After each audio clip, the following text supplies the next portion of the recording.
So hello everyone, कैसे हैं आप सभी लोग। I welcome you all in my YouTube channel R S classes.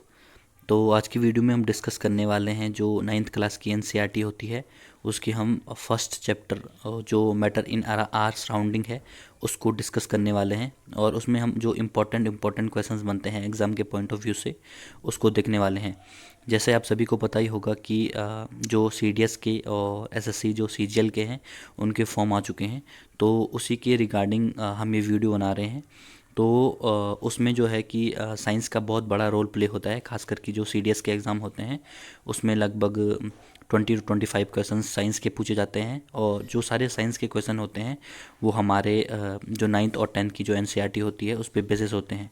तो उसी के रिगार्डिंग आज हमने ये सेशन लिया है। और इस वीडियो में हम टोटल जो फर्स्ट चैप्टर है उसमें जो इम्पोर्टेंट टॉपिक्स होते हैं उतना टफ है नहीं ये, तो उसमें जितने भी इम्पोर्टेंट टॉपिक हैं आज हम इस वीडियो में टोटल डिस्कस कर देंगे। तो सबसे पहले आप सभी को पता ही होगा कि मैटर्स क्या होते हैं। तो मैटर्स जो हमारे सराउंडिंग में, हमारे इन्वायरमेंटल में जितनी भी सारी चीज़ें होती हैं, चाहे वो लिक्विड फॉर्म में हो, चाहे वो गैसियस फॉर्म में हो, चाहे वो सॉलिड फॉर्म में हो, तो सारी चीज़ें हमारी मैटर्स होती हैं। तो इस चैप्टर में हमारे पास जितने भी सारे मैटर्स होते हैं उनकी कैरेक्टरिस्टिक और उनके फिनोमिनन जो होते हैं उनके बारे में डिस्कस किया गया है। और इस वीडियो में हम जो इम्पोर्टेंट्स जो क्वेश्चंस होते हैं उनको फाइंड आउट करेंगे जो कि एग्ज़ाम के पॉइंट ऑफ व्यू से इंपॉर्टेंट होते हैं। और सी डी एस आपको पता ही है, सी डी एस में लगभग अच्छे से अच्छे क्वेश्चन आते हैं जो कि इसके लिए हमें फिर जो साइंस होती है उसको डीपली पढ़ना पड़ता है। लेकिन इस वीडियो में हम जो है जो मेन क्वेश्चंस हैं जो कि पूछे जा चुके हैं और पूछे भी जाएंगे उनको डिस्कस करेंगे। तो मैटर्स मैंने आपको बता दिया। तो इस उसमें क्या होता है कि सबसे पहला जो हमारे पास इंपॉर्टेंट टॉपिक होने वाला है वो है हमारे पास characteristic of particles of matter. तो जो मैटर होते हैं उसके हमारे हमारे पास कैरेक्टरिस्टिक होती हैं। तो मेनली हमारे पास उसकी 3 टाइप्स की कैरेक्टरिस्टिक होती हैं। तो फर्स्ट कैरेक्टरिस्टिक मैं आपको बता देता हूँ। फर्स्ट है particles of matter have space between them. तो जो मैटर्स होते हैं चाहे लिक्विड हो सॉलिड हो, मैंने अभी आपको बताया है, तो उनमें जो उनके जो पार्टिकल्स होते हैं सबसे पहले उनके बीच छोटे छोटे स्पेसेस होते हैं। तो फॉर एग्जांपल ये कोई बॉक्स है और बॉक्स सबसे पहले आपको पार्टिकल्स छोटे छोटे पार्टिकल्स से बनकर मैटर बनता है। तो ये सब वो इसके छोटे छोटे पार्टिकल्स हैं। तो इन पार्टिकलों के बीच क्या होता है कि खाली स्पेस होता है। ये किसी भी मैटर की सबसे पहली प्रॉपर्टी होती है। तो फॉर एग्जांपल हम इसका एग्जांपल के साथ इसको डिस्क्लोज करेंगे। तो सपोज ये कोई बीकर है और बीकर में हमने वाटर डाला, यहाँ तक वाटर डाला, और अब हम इसमें क्या करते हैं कि ये पूरा वाटर से फिल है और उसमें हम क्या करते हैं चीनी डालते हैं, सॉल्ट डालते हैं। तो कुछ टाइम बाद आप अगर आप इसको स्टर करेंगे तो आप देखेंगे कि ये टोटल जो सॉल्ट या शुगर है टोटल इसमें क्या हो जाएगा, डिज़ोल्व हो जाएगा। तो उससे ये फाइंड आउट होता है कि जो हमारे पास जो सॉल्ट के क्रिस्टल होते हैं या फिर जो शुगर के क्रिस्टल होते हैं तो वो टोटली जब वाटर में डिज़ोल्व हो जाते हैं तो उससे ये फाइंड आउट होता है कि जो मैटर होता है उसके जो पार्टिकल्स होते हैं उनके बीच स्पेस होता है। तो ये हमारे पास पहला प्रॉपर्टी हो जाती है मैटर्स की। अब हम फाइंड आउट करेंगे कि दूसरी प्रॉपर्टी क्या होती है। दूसरी प्रॉपर्टी होती है कि जो मैटर्स होते हैं उसके जो पार्टिकल्स होते हैं वो फ्रीली मूव करते हैं। तो उसमें क्या होता है कि जैसे आप एयर देखेंगे, एयर में आपको एक फिनोमिनन होता है जैसे कि आप देखेंगे कि जब हम सूरज की रेज आती हैं तो हमें बहुत सारे पार्टिकल्स दिखते हैं एयर्स में जो फ्रीली मूव करते हैं। तो उससे ये डिफाइन होता है कि जो हमारे पास पार्टिकल्स होते हैं वो फ्रीली मूव करते हैं। और उसमें क्या होता है कि सपोज वाटर है हमारे पास और हम जो हमारे पास सबसे पहले जो हमारे पास पार्टिकल्स होते हैं तो उन पे क्या होता है कि काइनेटिक एनर्जी होती है।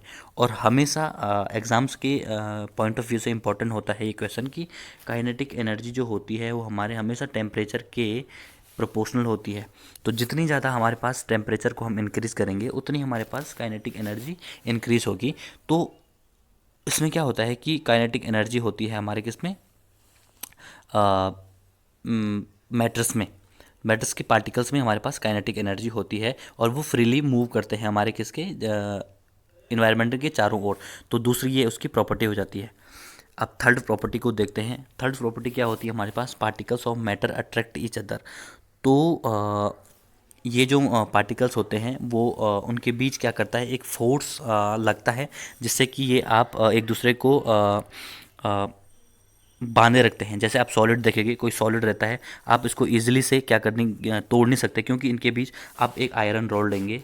आयरन रॉड अगर सपोज आप इसको तोड़ने के लिए, दो टुकड़ों में तोड़ने के लिए ट्राई करेंगे, तो ये बहुत क्या करता है कि बहुत ज़्यादा आपको ट्राई करना पड़ेगा इनको तोड़ने के लिए, क्योंकि इनके बीच जो होता है, जो पार्टिकल, इनके पार्टिकल्स के बीच जो होता है, क्या फोर्स ऑफ अट्रैक्शन होता है जो एक दूसरे को बांधे रखता है। तो ये हमारे पास मैटर्स की थर्ड प्रॉपर्टी हो जाती है। और कभी कभी इन प्रॉपर्टी से भी क्वेश्चन बन जाता है, और मेनली इन प्रॉपर्टी से जो काइनेटिक एनर्जी से क्वेश्चन बनता है कि सपोज क्वेश्चन बन गया कि काइनेटिक एनर्जी और टेम्परेचर में क्या रिलेशन होता है। तो काइनेटिक एनर्जी और टेम्परेचर एक दूसरे के प्रोपोर्शनल होते हैं। काइनेटिक एनर्जी बढ़ेगी तो टेम्परेचर बढ़ेगा, टेम्परेचर बढ़ेगा तो काइनेटिक एनर्जी बढ़ेगी, टेम्परेचर घटेगा तो काइनेटिक एनर्जी घटेगी। तो ये हमारे पास क्वेश्चन बन जाता है इंपॉर्टेंट। सेकंड हमारे पास क्या हो जाता है इस चैप्टर में कि जो स्टेट्स जो होती हैं मैटर्स की, जो मैंने आपको पहले बताया है कि जो सॉलिड किसी भी जो मैटर्स जो होता है उसकी मेनली थ्री स्टेट्स जो होती हैं, सॉलिड, लिक्विड एंड गैसियस। तो सॉलिड स्टेट्स को हम पहले देखते हैं। तो सॉलिड स्टेट्स क्या होती है कि सॉलिड स्टेट्स में क्या होता है कि जो मैटर्स रहते हैं उनकी फिक्स्ड वॉल्यूम रहता है, उन पे उनके वॉल्यूम कभी भी चेंज नहीं होता है, फिक्स वॉल्यूम रहेगा। आप कोई चेयर लीजिए, आप उसको तोड़ेंगे, कुछ भी करेंगे, उसका वॉल्यूम फिक्स रहेगा। उसके बाद उनके पास शेप फिक्स रहता है, आप उनके शेप को चेंज नहीं कर सकते हैं सॉलिड के। तो उनके पास फिक्स्ड वॉल्यूम और फिक्स्ड क्या रहता है, हमारे पास सेफ रहता है। एक्सेप्शन में इसमें क्या होता है, अपवाद में क्या हो जाता है, हमारे पास रबर होता है। तो रबर में क्या होता है, अगर आप रबर को खींचेंगे तो उसके बाद वो सेम शेप ले लेगा, लेकिन उसके वॉल्यूम में और शेप में कोई डिफरेंस नहीं आता। क्योंकि अगर आप इसको, सपोज ये रबर है, अगर आपको उसको खींचेंगे, अभी अभी अभी हमने आपको बताया कि सेम डेफिनेट क्या होता है, इनके पास सेफ होता है। लेकिन रबर और जो स्पंज होता है वो हमारे पास क्या होता है, एक्सेप्शन में आते हैं, अपवाद में आते हैं। क्योंकि रबर को खींचने पर एक बार इसका शेप तो चेंज होगा, लेकिन इसका वॉल्यूम में कोई डिफरेंस नहीं होगा, फिर वो दूसरे अपने आप ही अपने पहले वाले शेप में आ जाएगा। और सेम स्पंज के साथ भी है, क्योंकि स्पंज जो होता है उसमें मिनट मिनट होल्स होते हैं, और उन्हीं होल के अंदर जब एयर भरी जाती है, और अगर आप उसको स्क्वीज़ करेंगे तो स्क्वीज़ करने पर जो एयर बाहर आ जाती है, जिससे कि वो कंप्रेस हो जाता है। और अगर आप फिर वैसे आपको छोड़ेंगे तो फिर उसमें क्या होगा, फिर वो जो एयर है वो उन होल्स के अंदर बैठ जाएगी, और फिर वो अपने वैसे ही शेप में आ जाएगा। तो एक्सेप्शन के उस केसेस में रबर और स्पंज आ जाते हैं। सेकंड फॉर्म हमारे पास आ जाती है मैटर्स की, लिक्विड फॉर्म आ जाती है। लिक्विड फॉर्म में क्या होता है कि मैटर्स में क्या होता है कि एक तो इनका फिक्स्ड शेप नहीं रहता है। आप पानी दाओगे, पानी देखोगे, वाटर देखोगे, अगर आप वाटर को बाल्टी में डालोगे तो वो बाल्टी का शेप ले लेगा, अगर आप उसको फिर ग्लास में डालोगे तो वो ग्लास का शेप ले लेगा। तो इनका फिक्स्ड शेप नहीं रहता है। लेकिन इनमें क्या होता है, इनका वॉल्यूम फिक्स्ड रहता है। अगर आप एक गिलास पानी को, अगर आप बाल्टी में डालते हो तो वो शेप तो उसका अलग हो जाएगा, लेकिन उसका वॉल्यूम में कोई डिफरेंस नहीं रहेगा। तो ये लिक्विड की प्रॉपर्टी होती है। तो इसमें एक क्वेश्चन बनता है लिक्विड, अगर लिक्विड में क्या होता है कि जो लिविंग क्रिएचर्स होते हैं उनको लिए तो सबसे पहले जो ऑक्सीजन है, जो उनको उनकी ज़रूरत तो पड़ती है। तो जैसे एक्वेटिक एनिमल्स होते हैं, तो एक दो बार उनमें सीडीएस के क्वेश्चन में, सीडीएस के प्रीवियस पेपर आप उठा के देखोगे तो उसमें पूछा गया है क्वेश्चन कि जो हमारे पास जो एक्वेटिक एनिमल्स होते हैं वो सांस लेने के लिए क्या यूज़ करते हैं। तो वो सबसे पहले जो हमारे पास एयर में जो ऑक्सीजन रहती है, जो वो वाटर के साथ क्या करती है कि डिज़ोल्व हो जाती है। तो जो डिज़ोल्व ऑक्सीजन होती हैं वाटर में, तो उससे क्या करते हैं, जो एक्वेटिक एनिमल्स हैं वो क्या करते हैं, ऑक्सीजन लेते हैं। और सेकंड जो क्वेश्चन बनता है हमारे पास, वो बनता है कि जो सॉलिड रहते हैं और गैस रहते हैं। तो सेकंड क्वेश्चन है कि जो लिक्विड और सॉलिड और गैसियस रहते हैं उनको हम लिक्विड में डिफ्यूज़ कर सकते हैं। लेकिन जो हमारे पास लिक्विड का डिफ्यूज़न रेट रहता है, डिफ्यूज़न करना मतलब बदल देना, तो डिफ्यूज़ करने का रेट लिक्विड का ज़्यादा रहता है, क्योंकि वो ऑलरेडी लिक्विड फॉर्म में रहता है। तो अब नेक्स्ट स्टेज हमारे पास आ जाती है, वो है हमारे पास गैसियस स्टेज। तो गैसियस स्टेज आपको पता ही है, जो एयर होती है उसके पार्टिकल्स फ्रीली मूव करते हैं चारों तरफ, और उनके पार्टिकल्स के बीच बहुत ज़्यादा डिफरेंस रहता है, वो गैसियस स्टेट्स में आ जाती हैं। और गैसियस स्टेज में मेन एक क्वेश्चन बनता है, जो गैस रहती है हम उसको कंप्रेस कर सकते हैं। हमने देखा होगा कि जो हम घर में यूज करते हैं एलपीजी, लिक्विफाइड पेट्रोलियम गैस, जो हमारे कुकिंग में हम घर में यूज़ करते हैं, ऑक्सीजन हो गई, तो ये क्या करते हैं, हाईली कंप्रेस गैसेस हैं जो कि हमारे होम में यूज़ होती हैं और हमारे डेली नीड्स के लिए हम इसको यूज़ करते हैं। तो जो गैसियस स्टेट रहती है उसमें क्या होता है कि पार्टिकल फ्रीली मूव करते हैं और ये एक कंप्रेसिबल गैस होती है, जो कि क्वेश्चन में एक बहुत बार क्वेश्चन बन सकता है। इसके बाद जो हमारे पास इंपॉर्टेंट टॉपिक हो जाता है वो हो जाता है कि can matters change it's state. तो क्या जो मैटर्स होते हैं वो अपनी स्टेट को चेंज कर सकते हैं? तो इसका आंसर है हाँ। तो हमारे पास एग्जांपल है वाटर। तो वाटर क्या होता है कि जब ये आइस के फॉर्म में होता है तब तो ये सॉलिड होता है, और जब ये लिक्विड की फॉर्म में होता है तब तब वो वाटर एज अ वाटर होता है, और जब ये गैस की फॉर्म में रहता है तो एज अ वाटर वेपर रहता है। तो ये हमारे पास वाटर की तीनों फॉर्म हो जाती हैं। उसके बाद इम्पोर्टेंट आ जाता है हमारे पास कि आइस का जो होता है वो मेल्टिंग पॉइंट कितना होता है।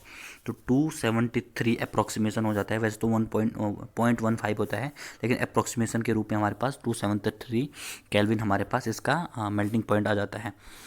और जब हम एक प्रोसेस पूछते हैं, जैसे फ्यूज़न हो गया, फ्यूज़न प्रोसेस क्या होती है?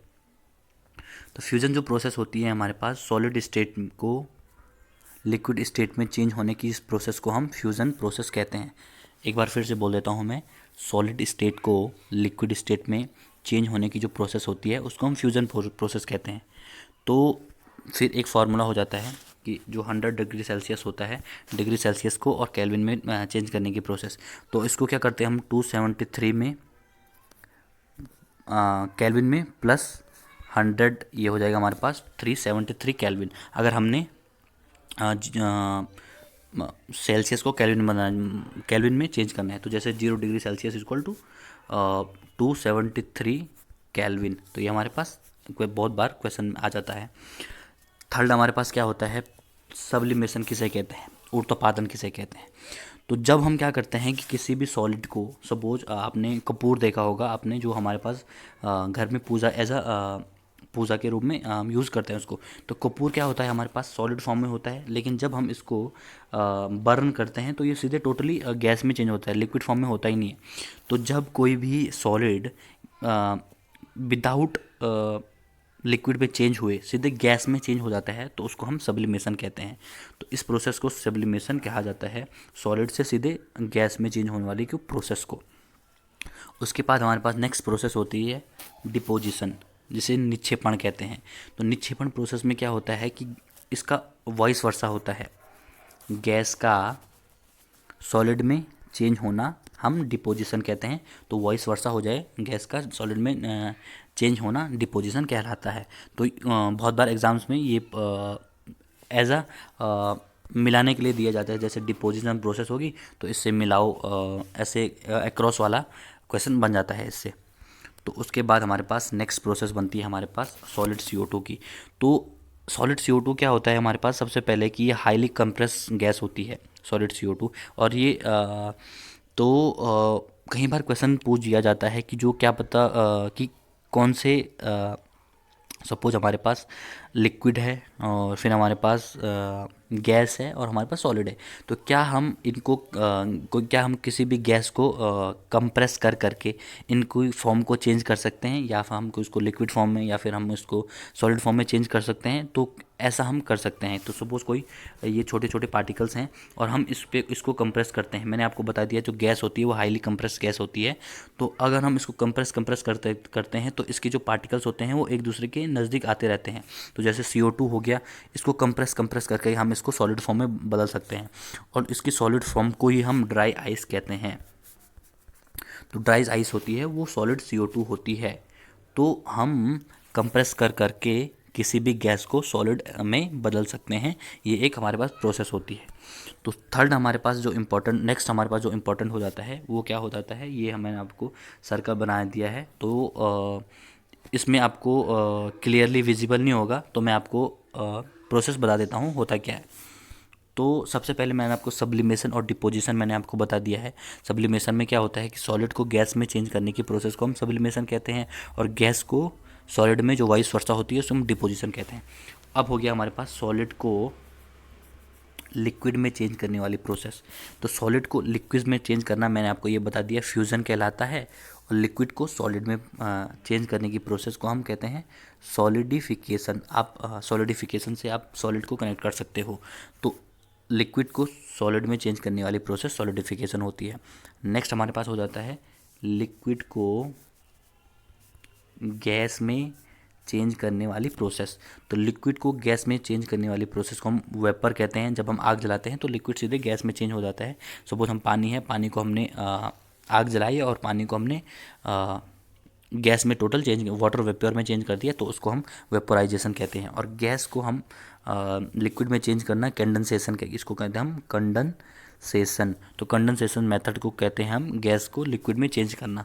तो बहुत बार ये क्या होता है, ये क्वेश्चन पूछ लिया जाता है, तो पूछा जाता है। तो नेक्स्ट हमारे पास आ जाता है, हमारे पास इंपॉर्टेंट एवापोरेशन, जिसे कि हम वाष्पीकरण कहते हैं। तो इस प्रोसेस को भी जब हम मेनली हम क्या करते हैं कि आप सर्दियों में देखेंगे, आप नदी के किनारे जाएंगे तो जो बहुत नदी की जो सरफेस रहता है उसके ऊपर बहुत सारा फॉग वगैरह रहता है। तो वो फॉग जो होता है उसको हम एवापोरेशन कहते हैं, जो वाष्पीकरण कहते हैं हम उस पर। तो इसमें क्या होता है कि जो लिक्विड रहता है उसकी लिक्विड की गैसियस स्टेट में चेंज होने वाली प्रोसेस को हम एवापोरेशन यानी वाष्पीकरण कहते हैं। और ये क्या है, एक सरफेस पे होने वाली एक प्रोसेस है, जो कि एक सरफेस पे होती है। जैसे वाटर है, मैंने आपको वाटर है, तो वाटर के सरफेस पे होने वाली प्रोसेस को हम क्या कहते हैं, एवापोरेशन कहते हैं। तो लिक्विड का गैस में चेंज होने, मतलब सिंपली एलिमेंट लिक्विड का गैस में चेंज होने वाला एवापोरेशन यानी वाष्पीकरण कहते हैं। अब हम नेक्स्ट इंपॉर्टेंट आ जाता है कि एवापोरेशन, रेट ऑफ एवापोरेशन। तो इसमें क्या होता है कि ये किस किस चीज़ों पे डिपेंड करता है। तो सबसे पहले क्या करता है, सरफेस टेंशन पे ये डिपेंड करता है। सरफेस टेंशन क्या होता है कि सरफेस एरिया पे डिपेंड करता है।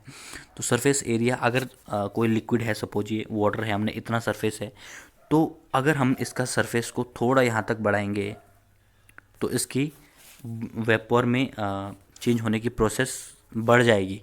अगर हम इतने एरिया पे अगर हम इसको छोड़ देंगे तो ये वेपर में जाने वाली वाष्प में कम टाइम में बदलेगा कंपैरिजन टू इतने एरिया में। तो पहली प्रोसेस ये होती है। तो सेकंड ये किस पे डिपेंड करता है कि टेम्परेचर पे डिपेंड करता है। टेम्परेचर बढ़ेगा तो एवापोरेशन स्पीड भी बढ़ेगी, क्योंकि टेम्परेचर से हीट मिलेगी और हीट क्या होगी, एवापोरेशन को एवापोरेट करेगी, और ये जिससे कि प्रोसेस जल्दी हो जाएगी। थर्ड क्या होती है, ह्यूमिडिटी। ह्यूमिडिटी पे डिपेंड करती है। तो ह्यूमिडिटी क्या होती है, ह्यूमिडिटी ज़्यादा होगी तो एवापोरेट क्या होता है, कम होता है। तो ह्यूमिडिटी जो होती है वो इन्वर्सली प्रोपोर्शनल हो जाती है किसकी, एवापोरेशन की। तो ये भी क्वेश्चंस, ये जो मैं अभी आपको जो प्रॉपर्टी बता रहा हूँ, ये प्रॉपर्टी एग्जाम के पॉइंट ऑफ व्यू से इम्पोर्टेंट होती है।